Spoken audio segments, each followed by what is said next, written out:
कचरा वापस ले जाओ। अरे कलेक्टर साहब चलाना भाई, उच्चो करो ना यूं। ऊंचा करो। मैं भी सेना से हूँ भैया। हाँ करो, आप करो। आवाज नहीं आ रही। आपका सही कानून तो हमने आज तक अभी से कहा, हम मेरे हो गए हैं शायद 26 घंटे तक। आवाज नहीं आ रही। आवाज नहीं आ रही है। अरे भाई लोगों सुन रहे हैं? आवाज नहीं आ रही। आवाज नहीं आ रही। सुनना सभी लोग, चिल्ला चोट ना करें।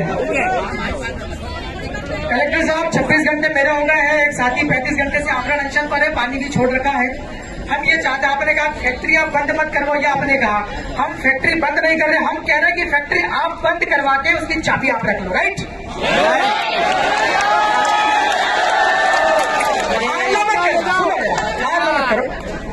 ये कंटेनर कस्टडी वाली बात आ गई सर, कस्टडी वाली बात आ गई। वो सामग्री सारी जो है 12 कंटेनर वो भी आपके पास रहेगा। तो कंपनी अगर वो फैक्ट्री चलता है, अगर वो फैक्ट्री आपकी चलता है तो हमको ये डर रहेगा कि पता नहीं कब ट्रायल करने के लिए 10 किलो 50 किलो जला दें। ट्रायल करने के लिए डर है लोगों में। मैं 26 घंटे से यह देख रहा हूँ, लोगों में डर है। जो व्यक्ति हार्ट पेशेंट है, जिसको दिल की बीमारी है, सांस की बीमारी, वो आदमी घबरा के मर जाएगा। वो आपने अपना देख लिया जिन्होंने बहने शांत रहे, बात हो रही है। अरे धक्का क्यों मार रहे हो यार? सर आगे कहाँ बंद करवा दो। और दूसरा, यहाँ जो नाम की कंपनी कहा कि कौन है वो आप भी जानते हो, थोड़ा बहुत हमने पता किया है। इनके पास बड़े बड़े बदमाश हमने सुना है। अब तो गांधीवादी लोग हैं सर, आपके सामने देख ही रहे हैं। हमारे आमरण अनशन करने वाले भाई को भी धमकी मिल रही है कंपनी की ओर से।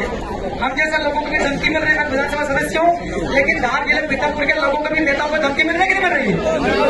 इसलिए ये जो आपकी कंपनी की धमकी वाले लोग हैं, इनको आप आइडेंटिफाई करके इनके खिलाफ आप कार्रवाई करेंगे। ये हमारा दूसरा। और तीसरा पॉइंट, जो लीडरशिप करने वाले लोग हैं, एक तो साथी एक बात आमरण अनशन पर है, मैं विधानसभा सदस्य हूँ, और भी यहाँ नेता लोग हैं, सबको चिंता है, चाहे वो कांग्रेस को बीजेपी को, सभी लोगों को कंपनी की ओर से धमकियां मिल रही है। इन सभी को पुलिस की सुरक्षा मुहैया कराई जाए। सही कह रहा हूं, नहीं कह रहा हूं? दूसरा, आज के दिन में सर पीथमपुर के हर एक घर से लोग निकल कर बाहर आए हैं। तो हर एक व्यक्ति के जीवन के ऊपर में कंपनी की ओर से खतरा महसूस कर रहे हैं। कब हमारे साथ कोई दुर्घटनाकारी न करे, तो लोगों की सुरक्षा प्लस जनप्रतिनिधियों की सुरक्षा। कंटेनर वापस ले जाओ। हाँ, अगला बिंदु सर हमारा ये है,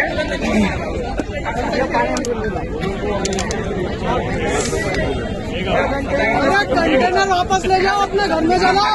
अगला बिंदु हमारा ये है कि हमको एक कागज पे अगर आप लोग लिख करके दे देंगे चिट्ठी कि इस 12 कंटेनर जो जहर है कचरा, उसको हम लोग हाथ भी नहीं लगाएंगे, उसको हम प्रयोग भी नहीं करेंगे, उसको टेस्टिंग भी नहीं करेंगे जब तक ऊपर से डिसीजन ना हो जाए। एक चिट्ठी आप दे देंगे ताकि हम कॉन्फिडेंस में आ जाए। और एक आखिरी बार मैं कह रहा हूँ कि सर कल भी माननीय मुख्यमंत्री जी के निर्देश पर कैलाश विजयवर्गीय, वो भी हमारे माननीय मंत्री जी हैं, उन्होंने बैठक ली। सब लोग गए थे, हम जैसे नहीं जा पाए। हम ये कहते हैं कि ये लड़ाई पीथमपुर के 5 लाख लोगों की लड़ाई है। सर कलेक्टर साहब, हमें हमारा ये कहना है कि मुख्यमंत्री महोदय पीथमपुर में आकर के पीथमपुर के लोगों के साथ में बैठक करें, फिर यहाँ से डिसीजन निकलना चाहिए ये कचरा कहाँ जाएगा। आपके जरिए आप या तो डायरेक्ट मुख्यमंत्री जी संपर्क हो तो कहो, आप सीएस साहब को बोलो, रिहेबिलिटेशन डिपार्टमेंट के पीएस साहब उनको भी आप कहो कि लोग पीथमपुर वाला बेसब्री से मुख्यमंत्री साहब का इंतजार कर रहे हैं। विधायक जी, बहुत बहुत धन्यवाद। आपने विधायक जी जो बात बोली है उसके बारे में मैं इतना ही कहना चाहूँगा। जैसे मैं अभी बात बोल रहा था, कई बार होता है कि कोई घटना हो जाती है, मुआवजे की बात आती है, तो हम लोग उसमें कर पाते हैं कि नहीं भाई इतना मुआवजा दिया जाए। कोर्ट का निर्णय भी आपने बोला, आपने पढ़ा है, कोर्ट ने कहा है कि इसका निष्पादन करें, और अगर निष्पादन नहीं करने में कोई रोड़ा अटका रहा है तो उसका नाम बताएं। हाँ, ये कोर्ट का आदेश है, ठीक है, आपत्ति है जी समझिए। इसलिए मैं अधिकृत नहीं हूँ लिखित में देने के लिए, क्योंकि ये कोई प्रशासनिक निर्णय या शासन का निर्णय नहीं है, कोर्ट का निर्णय है। मैं कोर्ट से ऊपर नहीं हूँ, आपको भी पता है, आप विधायक हो। तो जहाँ तक आपकी बात हुई सुरक्षा की, एसपी साहब से भी मैं आग्रह करूंगा, हम सबकी सुरक्षा करने के लिए ही है यहाँ पे कि किसी को अगर धमकी मिल रही है, किसी को अगर किसी प्रकार से कोई परेशान कर रहा है, आप लिखित में आवेदन दीजिए, हम उस पर कड़ी कार्रवाई करेंगे। जहां तक बात उसको कस्टडी में लेने के लिए है, वो कचरा तो आया ही कस्टडी में है और कस्टडी में ही है। Central pollution control board, state pollution control board जो भारत सरकार की, राज्य सरकार की अधिकृत संस्थाएं हैं, उनकी निगरानी में है, उन्हीं के मार्गदर्शन में ये होगा। आपकी तीनों चीज की गारंटी वैसे ही है, कोर्ट ने ही ले रखी है कि ऐसे नहीं कि कंपनी खुद से कर दे, बोर्ड की निगरानी में होगा। जहां तक धमकी की बात है, बिल्कुल ये बर्दाश्त नहीं किया जाएगा। हम ना आप पे कोई आंच आने देंगे, ना किसी को कानून व्यवस्था हाथ में लेने देंगे। आप कंपनी की अगर कोई ऐसी बात आ रही है, आप लोग लिखित में आवेदन बिल्कुल दीजिए। ऐसे कहना कि कंपनी किसको, तो वो तो एक प्रक्रिया होती है, आप सबको पता है कि कानूनी कार्रवाई कैसे होती है। हम उसको बिल्कुल इंश्योर करेंगे, किसी को कानून हाथ में नहीं लेने देंगे। मैंने आपको पहले ही बोला, हम चिमनी के लिए नहीं है केवल कलेक्टर, हम जनता के लिए हैं।